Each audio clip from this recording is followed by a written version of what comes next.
Let's talk KJ Jefferson, Arkansas quarterback, large mammoth of a human being. Could he have gone to a better spot than UCF with Gus Malzahn? I don't know that he could have. No, and we saw what he did with John Rice Plumlee, and we've seen what he's done with like running quarterbacks, mobile quarterbacks. He has thrived on them in that Timmy system. McLean. Yeah, yeah. And now KJ Jefferson's a little bit different body build than Nick Marshall and some of these guys that have been there where they're just speedsters and they run a 4-4, blah, blah, blah, or they play, outfield for you in baseball season like John Rice Plumlee did. But KJ Jefferson, we know what he can do in the SEC when healthy, right? We've seen really good things from him. At times, is he inaccurate? At times, does he put the ball in harm's way? Sure.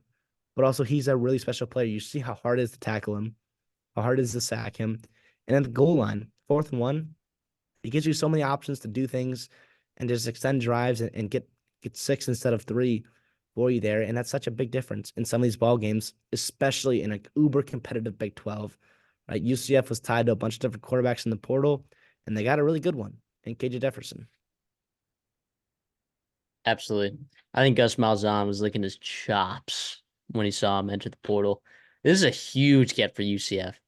I get Timmy McLean is a very polarizing player, I think, among UCF fans. I think you've seen him do really well, and I think you've also seen him not do so well, aka blowing leads against Baylor. But KJ Jefferson's a man. He is a man. You can see him make plays like that very few quarterbacks make, in the sense where he's so hard to bring down. He's so hard to bring down. And that's an advantage. That's an advantage. You make a guy miss in that pocket, and all of a sudden that pocket opens up entirely, and you can make a throw downfield or you can scramble, take off. It opens things up big time.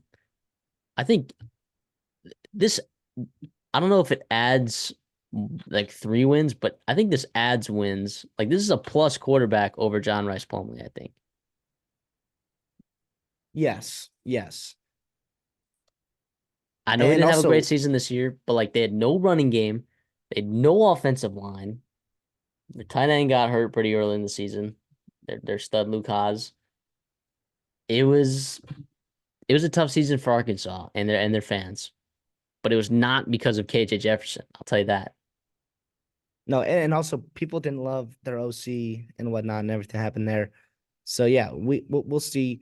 Um, with Jefferson and UCF, I mean, they're entering the Big 12, right? Which is just about as wide open as any conference there is every year. And their tough out of conference schedule is at Florida. And guess what, UCF? Like you're in an era right now where you can legitimately beat Florida in their place. Like that's how good Malzahn has you humming right now. That's how down Florida is right now. Now we'll see. A lot can happen, in 6 months, 8 months when you have to go play them.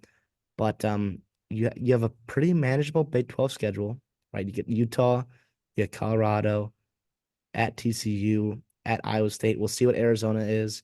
We'll see how Cincinnati rebounds. We'll see what Neil Brown does after a little success at West Virginia. But the door is open for you. And KJ Jefferson, I think he sees that. I think he sees a spot where he can be developed and make a lot of money, right, with UCS program. And then also, put up crazy, crazy stats. And I think college fantasy football players, I'm sure, correct me if I'm wrong, they're probably pretty happy with this marriage, right? Yeah, I would agree with that. I'd agree. There's some quarterbacks out there I think that are better, but look at a guy with really high upside. Could be KJ Jefferson, especially best ball leagues. I think people are gonna be licking their chops for KJ Jefferson.